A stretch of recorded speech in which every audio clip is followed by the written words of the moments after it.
Good to have you back on the program after a few weeks away, Sophie. The ABC in all sorts of strife, radio ratings plummeting around the country. Surprise, surprise, even the people at the ABC realise this is because they've lost touch with mainstream Australia and the normal discussion from all sides of an issue that most of us like. Well, Chris, that's right. So the ABC commissioned this internal, basically, review of what was happening with their radio programming because in the last year or two, their ratings have plummeted, particularly in Sydney and Melbourne on some of their key programs. And they've found that it needs an urgent overhaul and it needs it fast.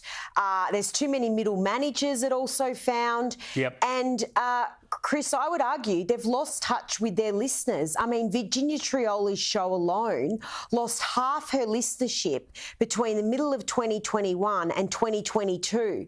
Now, if that was in commercial radio, you'd be shown the door and you'd be told, pack your luggage, you're out of here. But this is the ABC and they've got real problems there, Chris. Yeah, they sure have. They've got to get back in touch with Australia instead of just talking amongst themselves the whole time.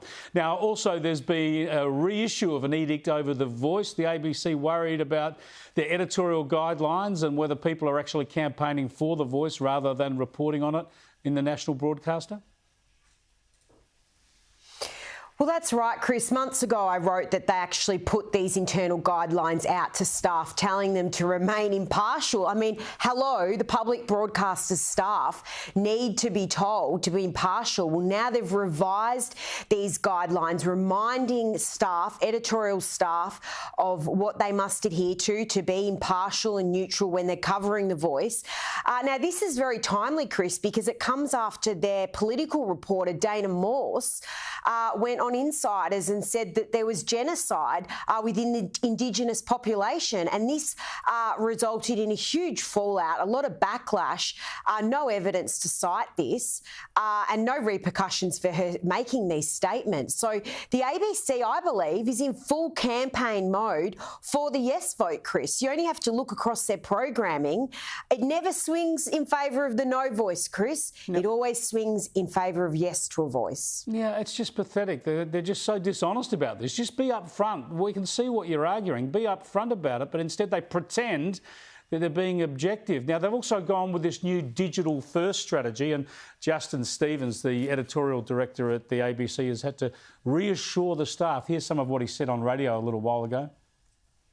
The nature in which people want to access their news and information has changed, and with that, the ABC has to change. And the reason is we have been the most trusted news outlet and information provider in this country since we've been doing independent news and information for over 75 years.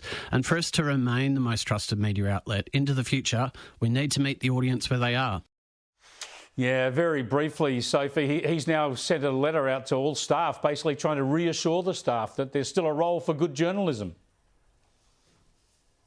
Well, Chris, this is interesting too because it obviously becomes or follows on from Andrew Probyn getting shown the door. Yeah. Andrew Probyn being a white middle-aged man. I mean, imagine if he was an Indigenous woman, would he be shown the door? I highly doubt it.